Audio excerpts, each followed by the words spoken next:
কিরে ভাই, কান্না করছিস কেন? আরে ভাই, কান্না না করে যেটা হয়েছে সেটা বল আমাদেরকে খুলে। মালিক না আমাকে নিয়ে আর কাজ করে না। দেখ ভাই, এই সমাজে কেউ কাউকে দরকার ছাড়া রাখতে চায় না। যেমন কি তুই আমাকেই দেখে নে, এখন আমি ভর্তি আছি তাই আমাকে যত্ন করে রেখেছে। খালি হয়ে গেলে আমাকে লাত মারে ফেলে দেবে শালা। ও ভাই, কি দারুণ কথা শোনালে, আমি তো পুরো ফিদা। আরে সবাই চুপ কর। কেন ভাই, চুপ করবো কেন? ওদিকে তাকিয়ে দেখ, ফাঁকি দশটা আসছে শালা এদিকে। মালিক, এদিকে তাড়াতাড়ি আসো, দেখো তোমার হেল্পার এখানে বসে বিড়ি টানছে।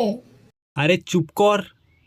না ভাই, চুপ করবি না, এই মালটা শালা হেব্বি ফাঁকিবাজ। আমি কোথায় ফাঁকি মারছি? সারাদিন কাজ করতে করতে আমার গাড় ফেটে যাচ্ছে। তুমি যে কত কাজ করো সেটা আমি জানি, শালা রোজ তো আমি মশলায় মিক্স করতে ভুলে যাও। ঠিক বলেছিস ভাই, এই মালটা শালা আমাকেও ধুতে ভুলে যায়। হ্যাঁ ভাই, তোমরা ঠিক কথাই বল।